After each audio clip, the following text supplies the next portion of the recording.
जय मसीह के दोस्तों, आप सबको यीशु मसीह के नाम से स्वागत करता हूं। आज के इस वीडियो में हम जिस टॉपिक के बारे में बात करने वाले हैं उसे सुन के पूरी दुनिया दहल उठेगी, क्योंकि शायद ही किसी ने इस टॉपिक के बारे में सुना होगा। आज हम बात करेंगे मोहम्मद और प्रेम के बारे में। क्या मोहम्मद ने सिखाया था कि एक दूसरे से या दूसरे धर्मों के लोगों से भी प्रेम करो? जब दुनिया में कहीं भी आतंकवादी हमले होते हैं और कुछ लोग इस्लाम पे दोष लगाते हैं और कहते हैं कि देखो फिर से इस्लाम को मानने वालों ने कत्ल किया, तब बहुत सारे लोग ऐसे होते हैं जिनको इस्लाम के बारे में कुछ नहीं पता।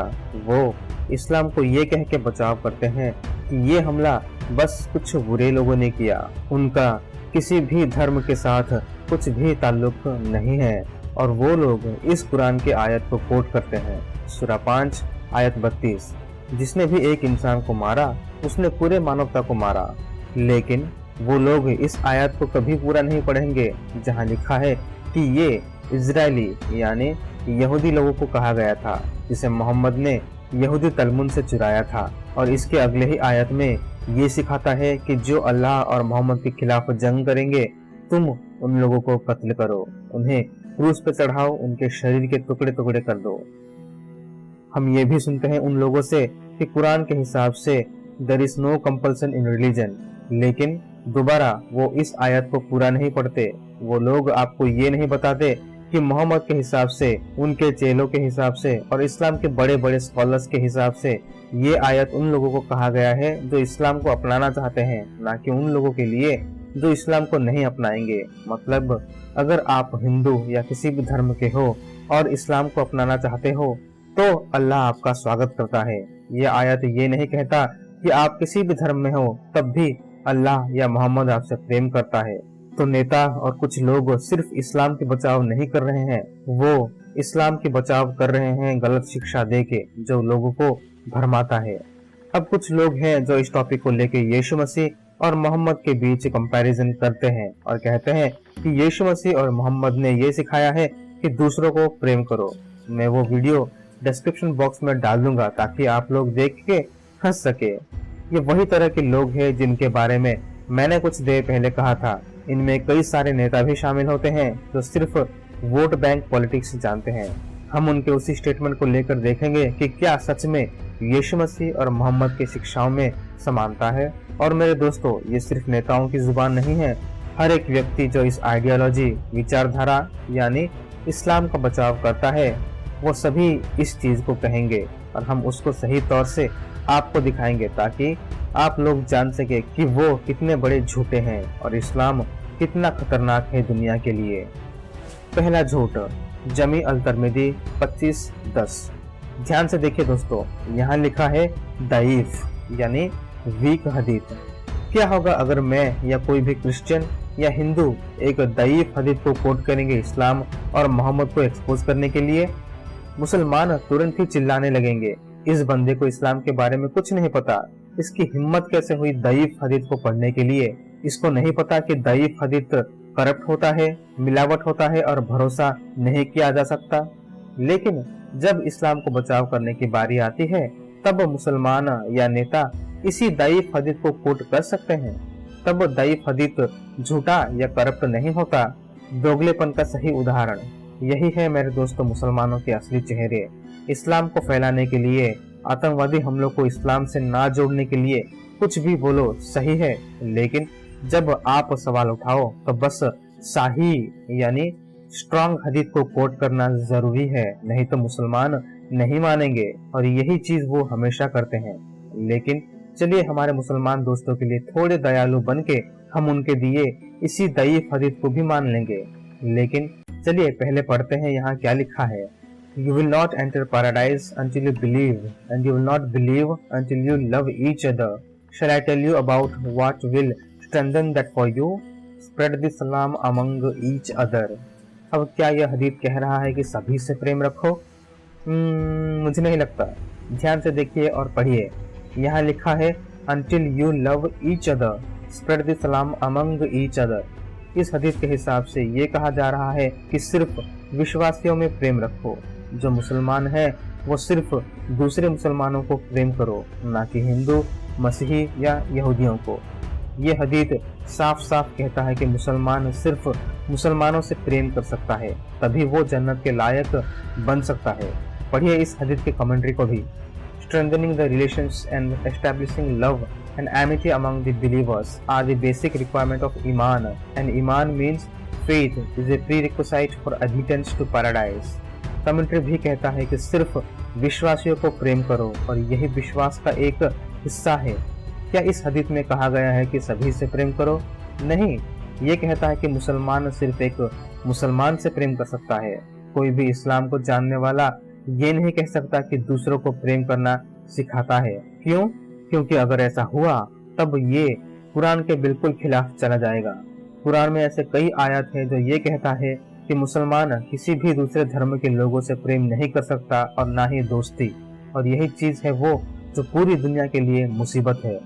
और यह सूरा 5 आयत 51।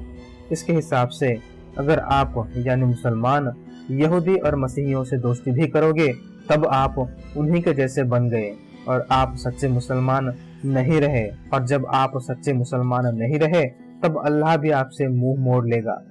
लेकिन क्यों एक सच्चा मुसलमान यहूदी और मसीहियों से दोस्ती नहीं कर सकता? क्या यहूदी और मसीही लोग अच्छे नहीं होते? क्या सभी मसीही और यहूदी गंदे किस्म के लोग होते हैं? जवाब है, अच्छे नहीं होते।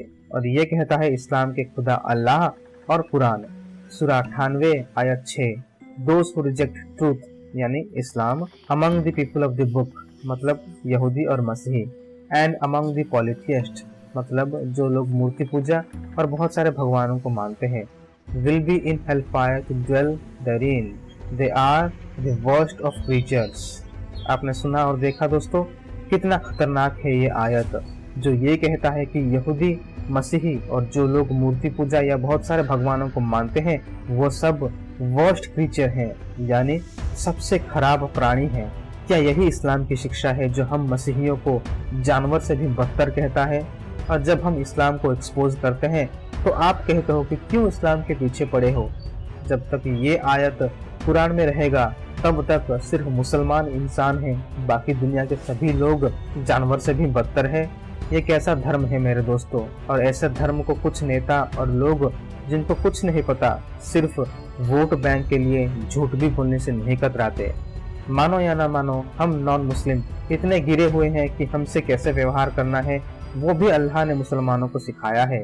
सूरा 48 आयत 29, Muhammad is the messenger of Allah and those with him are hard against the disbelievers and merciful among themselves. यहाँ लिखा है कि सख्त बनो नॉन मुस्लिम से और दयालु बनो मुसलमानों से।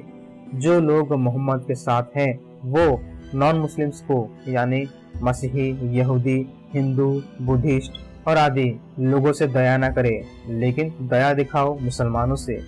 तो मोहम्मद और इस्लाम का संदेश ये नहीं कि सभी से प्रेम करो, उसकी असली शिक्षा है कि सिर्फ अपने विश्वासी, सिर्फ मुसलमानों से प्रेम करो। लेकिन क्या यीशु मसीह ने भी मोहम्मद की तरह शिक्षा दिए थे? क्योंकि याद कीजिए, लोग मोहम्मद और यीशु की शिक्षा की तुलना करते हैं कि इन दोनों की शिक्षा एक है। यीशु मसीह ने जो सिखाया है वो जानने के लिए हमें बाइबल पढ़ना होगा।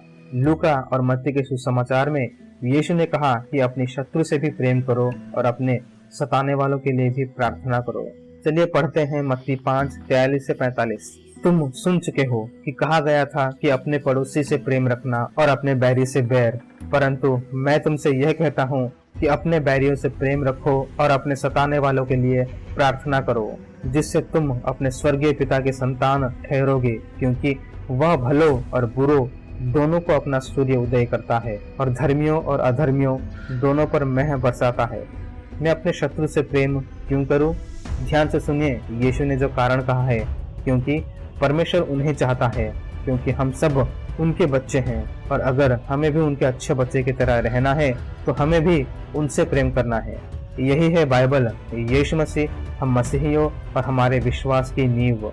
क्योंकि याद कीजिए यूहन्ना 3:16, क्योंकि परमेश्वर ने जगत से ऐसा प्रेम रखा कि उसने अपने इकलौते पुत्र को दे दिया, ताकि जो कोई उस पर विश्वास करे वह नाश न हो परंतु अनंत जीवन पाए।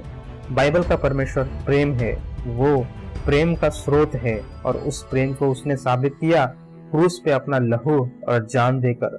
लेकिन जैसे हमने पिछले वीडियो में कहा था कि अल्लाह सिर्फ उससे प्रेम करता है जो उस पे विश्वास करता है।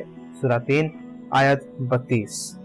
तो जब अल्लाह ही हमसे प्रेम नहीं करता तो आप मुसलमान कैसे हमसे प्रेम कर सकते हो? ये इस्लाम की शिक्षा उनके विश्वास की नींव है और इसीलिए मोहम्मद, इस्लाम और अल्लाह झूठ है। तो मैं अपने सभी मुसलमान दोस्त जो सत्य की खोज कर रहे हैं उन्हें फिर से न्योता देता हूँ, उस परमेश्वर को अपनाइए जो आपसे प्रेम करता है, जो जगत से प्रेम करता है, ना कि उससे जो सिर्फ कुछ लोगों को दया दिखाता है। मसीह ने चुनाव आप पे छोड़ा है। प्रभु यीशु मसीह आप सभी को आशीष करे। आमीन।